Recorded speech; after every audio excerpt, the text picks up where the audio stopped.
오늘 하세나 본문은 신명기 25장 11절에서 19절까지의 말씀입니다. 두 남자가 싸울 때에 한쪽 남자의 아내가 얻어맞는 남편을 도울 생각으로 가까이 가서 손을 내밀어 상대방의 음낭을 잡거든 당신들은 그 여인의 손을 자르십시오. 조금도 동정심을 가지지 마십시오. 당신들은 주머니에 크고 작은 다른 저울추를 2개 가지고 있어서는 안 됩니다. 당신들의 집에 크고 작은 다른 되가 2개 있어서도 안 됩니다. 당신들은 바르고 확실한 저울추와 바르고 확실한 되를 사용하십시오. 그러면 주 당신들의 하나님이 주시는 땅에서 당신들이 오래 살 것입니다. 틀리는 추와 되를 가지고 속임수를 쓰는 사람은 누구든지 주 당신들의 하나님이 싫어하십니다. 당신들이 이집트에서 나오던 길에 아말렉 사람이 당신들에게 한 일을 기억하십시오. 그들은 당신들이 피곤하고 지쳤을 때에 길에서 당신들을 만나 당신들 뒤에 처진 사람들을 모조리 쳐 죽였습니다. 그들은 하나님을 두려워할 줄 모르는 자들입니다. 주 당신들의 하나님이 유산으로 주셔서 당신들로 차지하게 하시는 땅에서 주 당신들의 하나님이 당신들 사방의 적들을 물리치셔서 당신들로 안식을 누리게 하실 때에 당신들은 하늘 아래에서 아말렉 사람을 흔적도 없이 없애버려야 합니다. 이것을 잊지 말아야 합니다. 밤새 평안하셨습니까? 오늘부터 새로운 한 달이 시작되었습니다. 이 달에도 하나님이 주시는 건강과 평강의 복이 우리 높은 뜻 푸른 교회 모든 성도님들에게 가득하기를 빕니다. 오늘 본문은 다양한 내용을 담고 있는데 크게 3가지 주제로 나누어 볼 수 있습니다. 첫째는 11절에서 12절로 성을 존중하고 또 보호하라는 것이며, 둘째는 13절에서 16절로 경제활동을 공정하게 하라는 것이고, 셋째는 약한 자를 괴롭힌 아말렉을 전멸시키라는 것입니다. 이를 하나하나 살피며 하나님이 오늘 우리에게 하시는 말씀을 생각해 보고자 합니다. 첫째 부분은 두 남성이 서로 싸울 때를 전제합니다. 이 싸움에서 한 남자의 부인이 자신의 남편을 구하기 위해서 상대 남성의 음낭을 잡게 되면 그 여인을 불쌍히 여기지 말고 그 손을 찍어 버리라는 것이지요.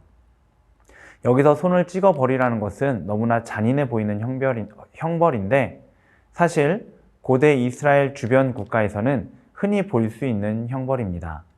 다만 구약 성경에서는 여기에만 나오는 형벌이기에 매우 엄중한 것을 알 수 있습니다. 하나님이 이 법을 통해 말씀하시는 것은 첫째, 성을 존중해야 한다는 것이고, 둘째, 생식의 능력을 사람이 마음대로 끊어서는 안 된다는 것입니다. 고대 사람들은 자신이 죽더라도 자손을 통해 계속해서 살아갈 수 있다고 생각했습니다.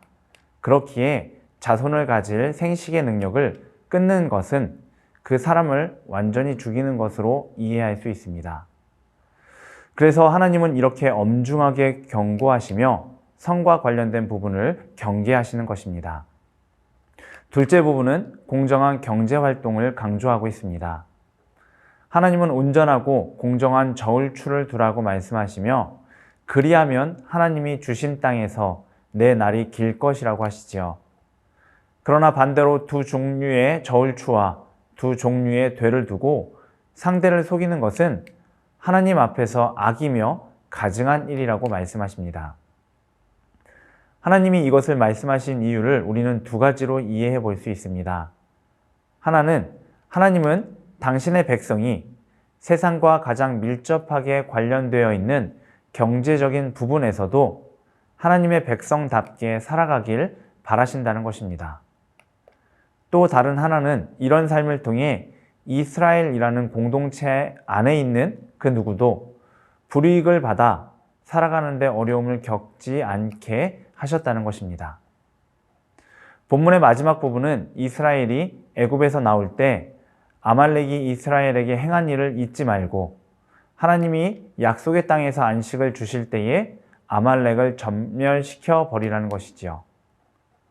왜 하나님은 아말렉에게 이렇게까지 잔인하게 하시는 것일까요?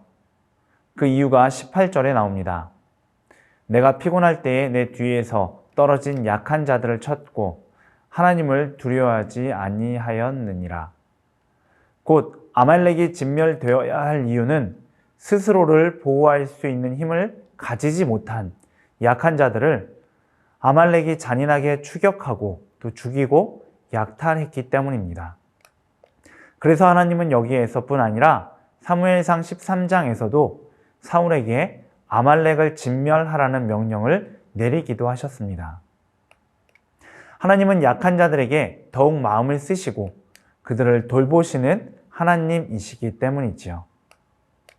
오늘 본문의 세 가지 주제를 다시 정리해 보면 하나님이 만드신 성을 존중하라는 것과 또 공정한 경제 활동을 하라는 것과 약한 자들을 긍휼히 여기라는 것으로 요약할 수 있습니다. 그리고 이 말씀 앞에 우리의 모습을 돌아봐야 할 것입니다. 이 시대는 성이 참 하찮게 여겨지는 시대입니다.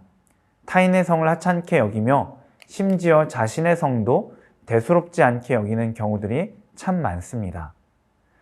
그러나 성은 하나님이 부부 사이에 주신 매우 고귀하고 소중한 것입니다. 그렇기에 하나님의 그 뜻대로 성을 소중하게 여길 뿐 아니라 나와 타인의 성을 존중해야 합니다. 또 스스로 정당한 방법과 방식으로 곧 하나님의 식과 법으로 경제적인 활동을 하고 있는지도 살펴보아야 합니다. 나의 이익을 위해 누군가를 속이거나 부당한 이익을 얻고 있다고 한다면 그것은 하나님의 정직과 공정에 어긋나는 일입니다. 적어도 우리가 높은 뜻 사람들로서 하나님의 식과 법을 고집한다면 경제적인 영역에서도 정직하고 공정하게 일해야 합니다. 마지막으로 우리 주위에 있는 약한 자들을 돌아봐야겠지요. 아마도 신명기에서 약한 자들을 돌보라는 말씀을 여러 번 들으셨을 것입니다. 신명기가 이 부분을 강조하는 이유는 약한 자들 또한 함께 하나님의 나라를 이루고 있는 귀한 지체들이며 하나님의 백성이기 때문입니다. 그렇기에 그들을 돌아보며 그들을 굳건히 세워서 하나님의 온전한 백성으로 만들기 위해서이지요. 그런 의미에서 우리는 우리의 삶의 자리에서 만나는 가난하고 약한 자들을 돌보고 있는지도 돌아봐야 할 것입니다. 이 하루 하나님이 우리에게 주신 말씀을 기억하며 스스로를 돌아보고 하나님이 당신의 백성인 우리에게 바라시는 거룩한 삶을, 바로 하나님의 백성다운 삶을 살아내는 저와 여러분이 될 수 있기를 바랍니다. 오늘의 하시전은 청년부 탈북 어린이 성경 캠프를 위해서 기도하는 것입니다.